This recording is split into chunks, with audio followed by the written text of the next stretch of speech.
Coming up on The Story, we're hearing from you wondering what's the deal with flyers being delivered to your doorstep with instructions on how to protect your vote. Are the tips on the flyer legit or based in the realm of conspiracy theories? Plus, we're answering your questions about ballot-related issues and election security, taking them straight to the Multnomah County Elections Director, Tim Scott. And finally, one of these mega quakes, the last one occurred in the year 1700, can produce minutes and minutes of sustained shaking that can liquefy the soils, destabilize the facilities. A looming environmental catastrophe on Portland's doorstep along the banks of the Willamette River. Could the Petroleum tank farm survive the big one? A risk waiting to happen. The time to deal with it is before the earthquake, not after. Why the risk lies under the tanks as well as inside them, and what state lawmakers are finally doing about it a decade after the threat first came to light. Here's The Story. I'm Pat Doris. Welcome to The Story. As we inch closer to Election Day, which is now just 5 days away, our team is working hard to track and debunk some of the misinformation that's out there. And unfortunately, there is plenty of it. And that's why it's tonight's big story.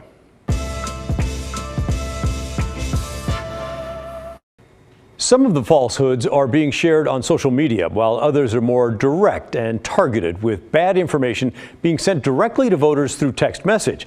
And then there's misinformation being shared the old-fashioned way, with flyers, including one example left on doorsteps in Washington County. Investigator Kyle Aboshi is here tonight to clear things up. Kyle? You know, Pat, we heard about these flyers from a viewer in Aloha. They were concerned after someone dropped off a document filled with all kinds of bad information. It appears the person was going door to door.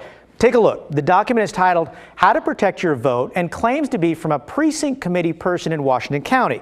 The person claims to be working for election integrity and offers tips on how to ensure your ballot is counted. Like a lot of misinformation we're seeing, it appears this all stems from falsehoods about election security and voter fraud that originated with the 2020 presidential election.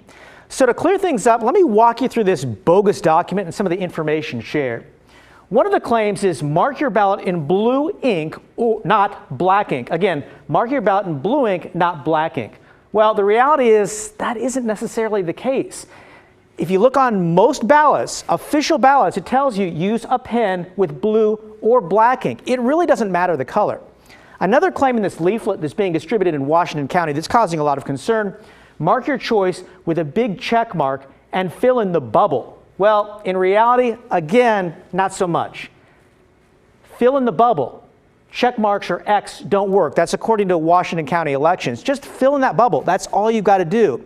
Another concerning claim in this leaflet that's being distributed, it claims hand deliver on election day to the elections office. Well, Washington County elections, they tell me this.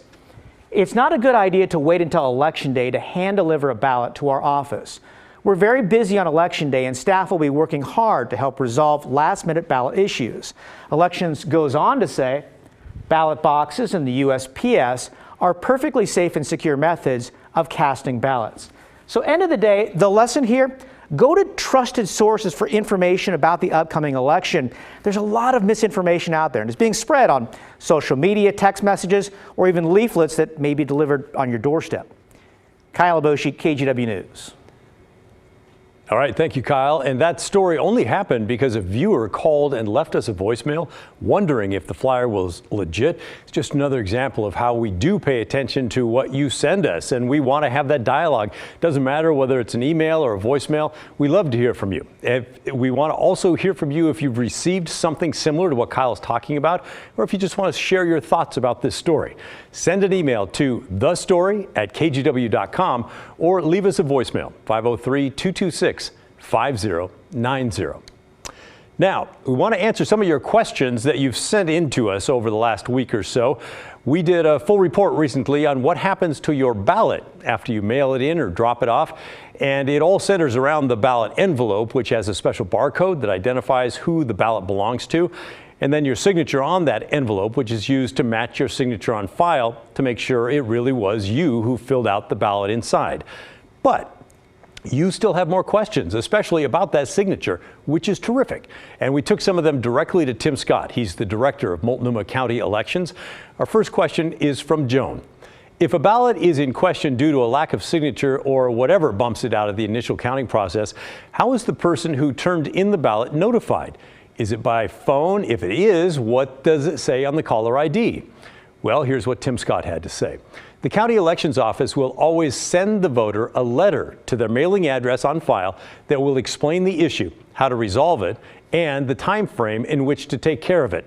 The letter will be on a letterhead and come with a postage-paid return envelope. Tim Scott also pointed us to a great resource for those of you in Multnomah County that have not sent in your ballot yet. Write down the information that's here on the bottom of your screen. This site will allow you to track your ballot and will alert you if and when your ballot has been accepted or if there's issues that you need to resolve before it can be counted. You can choose to be alerted through text, a phone call, or an email for this service. But Tim says this tool can help notify you right away if there's a problem with your ballot rather than having to wait for a letter to come in the mail.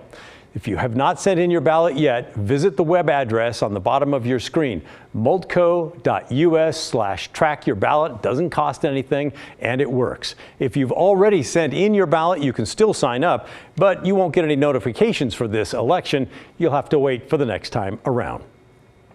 All right, let's get to our next viewer question from Cheryl. I just have a question on voter signature.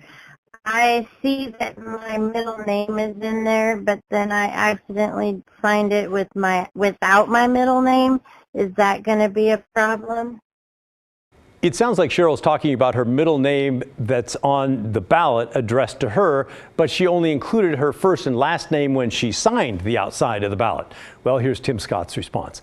No, this will not be an issue. We will likely be able to match your first and last name if you omit your middle name. Good news there. And now to a similar question from Margie. What I wanted to know is if you don't spell out your middle name, and that's what they have on your ballot when you do your signature, if you put just a D instead of David for your middle name, does that void your ballot or not? Great question. Pretty sure I've done that. Tim says this, it does not void your ballot. We will still be able to make a match on your first and last name. We'd love to throw a few more questions Tim's way ahead of Election Day. So what else are you wondering about when it comes to filling out your ballot or submission or the counting process? Let's get your questions answered. You can send an email to thestory@kgw.com. You could also call and leave us a voicemail. And our thanks to Tim Scott for making himself so accessible during what is no doubt his busiest time of the year. Thank you, Tim. And now to some political advertising that I have to say hits pretty close to home. Several of you have pointed out recently that a clip from our show is running as part of an ad to support Mike Erickson, the Republican, who's running for the brand new 6th Congressional District in Oregon. It's an attack ad on the Democrat Andrea Salinas, and it features a couple of comments I made here when we fact-checked an earlier attack ad aimed at Salinas. Here's the part I'm talking about.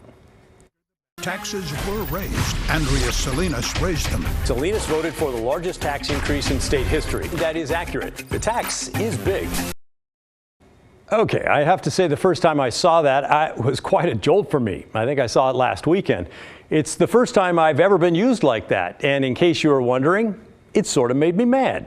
And you noticed it too. Roger wrote in to say, I noticed Pat Doris in a Mike Erickson ad and am curious if Pat and KGW8 are backing Erickson in his campaign efforts, or is he going to address the issue with a statement or a disclaimer? Yes, I am going to address it, Roger. I actually responded directly to Roger on Tuesday and said we were not going to make a public statement about it at the time. It's because we were thinking behind the scenes about how to respond. And really our instinct was just to ignore the ad and not give it any more prominence. But then more emails kept coming in. Ronald wrote in to tell me one of the TV political ads is using a spot from The Story with you in it. That is questionable for you and the station, and I'm surprised the newsroom allowed it. And Charlotte added, Pat Doris, do you realize you are in a Mike Erickson ad? It's out of context and not the complete story, FYI. And Mike asked, is Pat Doris endorsing the Republican candidate for the 6th Congressional District? His image and an excerpt from a segment on ad fact-checking is being used by the congressional PAC. I have this to say, ARG!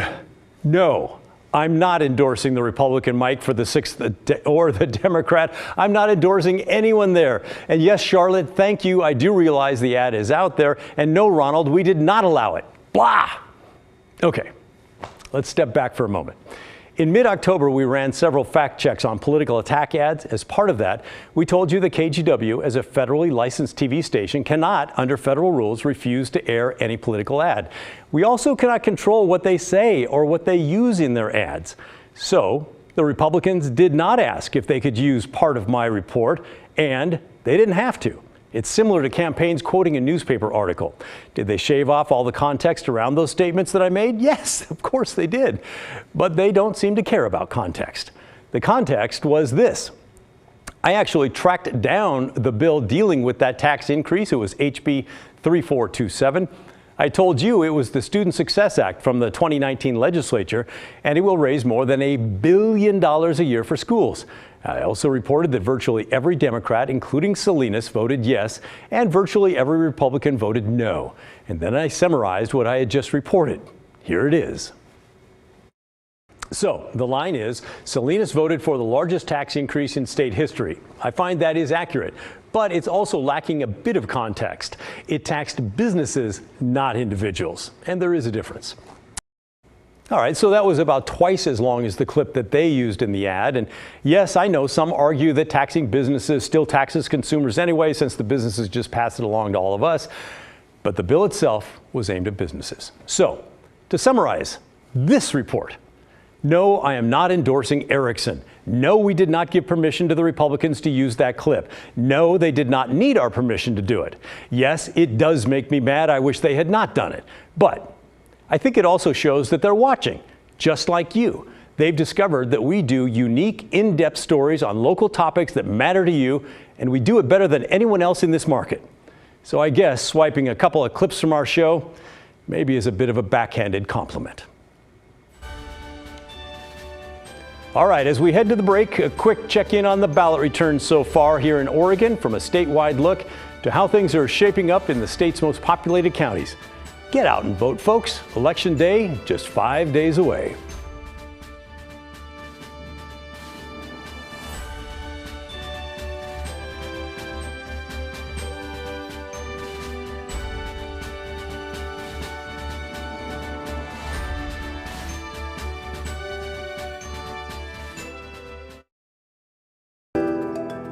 Still to come on the story, when the big one hits, Portland could be home to an environmental disaster that could be among the most catastrophic in U.S. history. It's been said that the spill would exceed that of the recent Deepwater Horizon event in the Gulf of Mexico.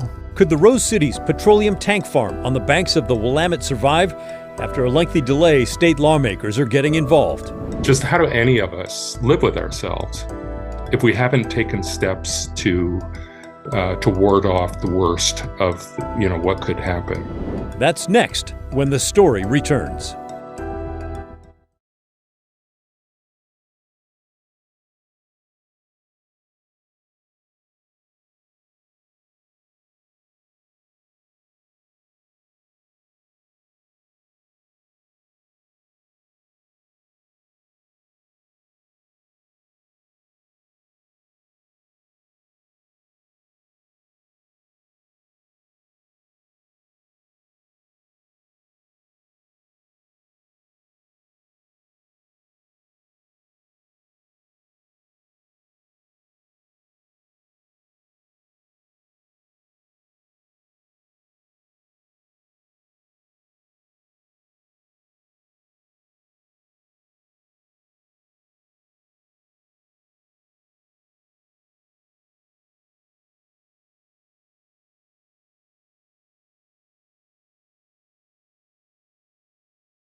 Let's take a step away from politics for a few minutes and focus on an issue that many Portlanders are blissfully unaware of.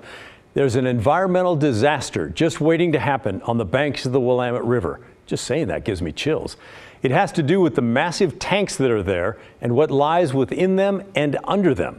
The initial threat of the potential for catastrophe was first identified 10 years ago, but now state regulators are finally taking action. Environmental reporter Cale Williams has the story. Northwest Portland is home to some of the city's most beautiful and iconic scenery. Forest Park, the St. John's Bridge, Sauvie Island. It's also home to the largest group of fuel storage facilities in the state, collectively known as the Critical Energy Infrastructure Hub. But there's a problem lurking underneath the 600 tanks lining a 6-mile stretch of the Willamette River: the soil itself. Because the hub was built on sandy river fill, it's prone to a phenomenon known as liquefaction during an earthquake.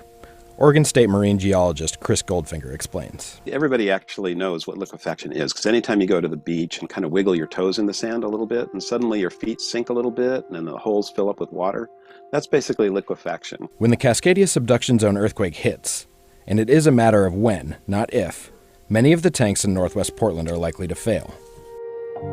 On a bigger scale, if you build a structure on that in the ground, it does the same thing. So all the grains scrunch closer together and the water comes out, and the ground will settle, from a few inches to maybe a few feet. Goldfinger says we saw the impact of liquefaction during the 1989 Loma Prieta earthquake in San Francisco. Part of the city's Marina district was built on fill, similar to the tanks in northwest Portland. That area saw widespread destruction during a quake that was smaller and shorter than what we expect from the Cascadia subduction zone. I think the outcome for the energy hub would be roughly similar to, say, this Marina district in San Francisco or other cases for liquefaction, but potentially worse, because the duration of the earthquake is likely to be longer, and duration really enhances liquefaction quite a bit. And that spells trouble, not just for Portland, but for all of Oregon. The Critical Energy Infrastructure Hub, also known as the tank farm, holds 90% of the liquid fuel used in the state, holds all of the fuel used at the Portland International Airport, and it doesn't usually hold more than a week's worth of jet fuel, gas, and diesel. And fuel will be a crucial component to rescue and recovery efforts in the aftermath of a large quake. That's according to Jay Wilson, the resilience coordinator for Clackamas County Emergency Management. The fuel shortage that's going to occur will be felt immediately. I think there's 3 to 5, or about a week's worth of energy or fuel that's been kept there at the Critical Energy Hub. A massive failure at the tank farm could also produce an environmental catastrophe that would rank among the worst in U.S. history. One of these mega quakes, the last one occurred in the year 1700, can produce minutes and minutes of sustained shaking that can liquefy the soils, destabilize the facilities, and lead to failure of the tank systems and the release of millions and millions, hundreds of millions of gallons of oil. Experts have estimated the potential spill to be between 100 and 200 million gallons, with as much as 82 million gallons spilling directly into the Willamette. It's been said that the spill would exceed that of the recent Deepwater Horizon event in the Gulf of Mexico. For Travis Williams, executive director of Willamette Riverkeeper, the scale of the destruction is hard to imagine. The sediments in the nearshore areas in most river systems, which are really the most biologically productive, those areas would be completely coated in oil and other related materials. And you could say that for birds, mammals, fish that are in here, freshwater mussels, anything that is living or relying on this aquatic environment would be heavily impacted. The threat posed by a failure at the Critical Energy Infrastructure Hub is not new. The first report on the danger there was written in 2012 and released the following year. The most recent report was released earlier this year, with several other reports in between. Each of those reports had similar recommendations. Make the companies who operate the tank farm assess their facilities for earthquake risk and require them to submit plans to the state for how they'll minimize the damage when an earthquake hits. Now, thanks to legislation passed earlier this year, the state is doing just that. Senate Bill 1567 directs the DEQ and facilities to conduct assessments of their facilities in the event of a magnitude 9 earthquake and to prepare mitigation plans. Is a risk waiting to happen. The time to deal with it is before the earthquake, not after. State Senator Michael Dembrow, who represents a district in Northeast Portland and was chief sponsor of the bill, explained why lawmakers were unable to act earlier. I think there was just resistance from industry and resistance from people who felt that this is something that the tank owners should be responsible for themselves. But once he learned the scale of the potential disaster, Dembrow said he felt he had to act. How do those of us who are legislators, or just how do any of us live with ourselves if we haven't taken steps to ward off the worst of what could happen? We asked the companies located in the tank farm if they had done the assessments recommended in reports dating back nearly a decade, and if they had, if they'd send us a copy. Most of them didn't respond, but a few of them did. Spokeswoman from Kinder Morgan did not provide a seismic assessment, but she said the company regularly runs through safety drills, and while its older tanks have not had any retrofits, its 4 newest tanks were built to modern seismic safety standards.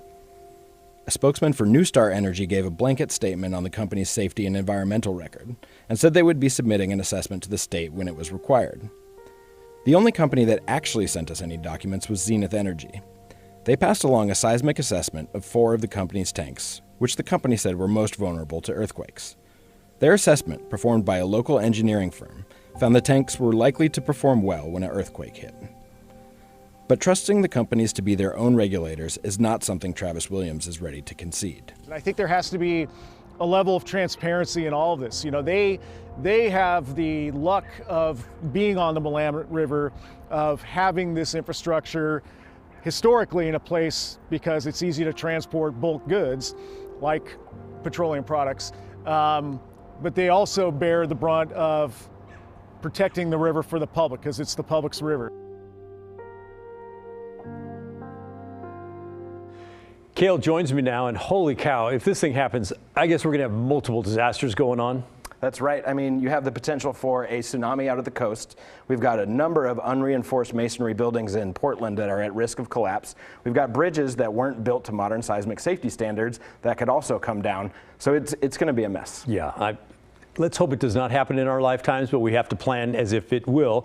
And you're saying also there won't be any gasoline for our cars. Yeah, I mean, if the tank farm goes down, like you heard in the piece, there's about 6 days worth of fuel in there. And a lot of that fuel is going to be needed for rescue and recovery efforts. So according to statements from the government, we may not see fuel deliveries in most community areas for up to 3 weeks after an earthquake. That will be brutal. And then if there's outside help that's trying to come in, that's going to be a problem as well, right? It's true. Oregon's Fuel Action Plan, the document that they came up with in case of an earthquake, calls for fuel to come in from the military or the federal government. But that would have to be flown in. And one of the runways at PDX is also built on river fill, which could potentially suffer from liquefaction in an earthquake. It's that same thing. Oh my gosh, that's brutal.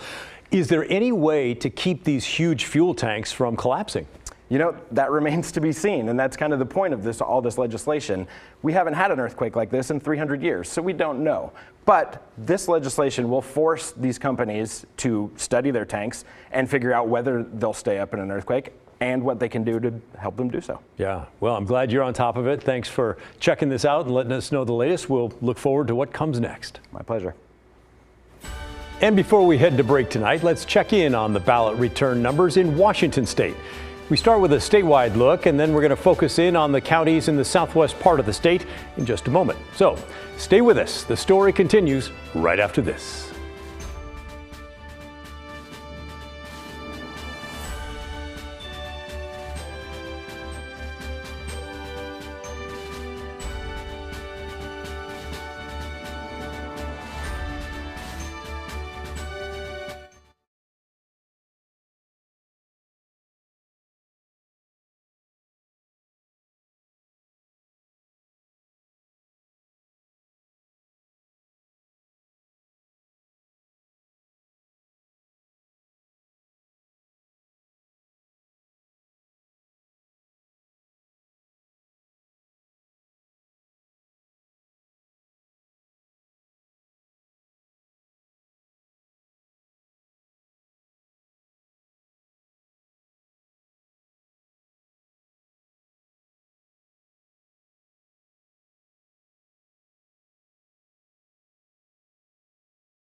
For our Hey Help profile this week, we're talking about the KGW Great Toy Drive.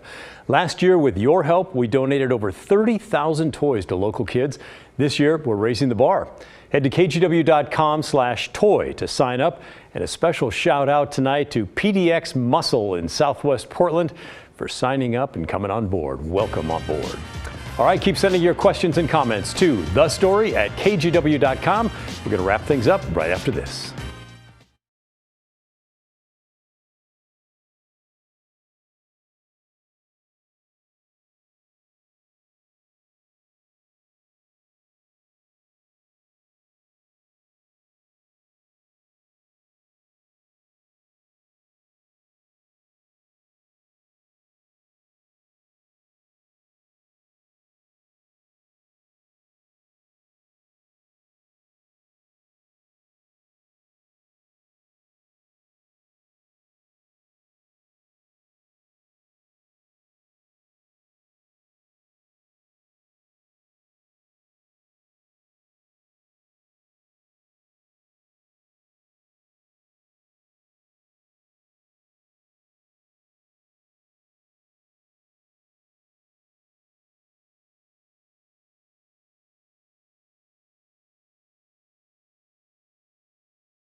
Well, that's the end of our show. Thanks so much for watching and being here with me. And remember, the story, our story, well, that never ends.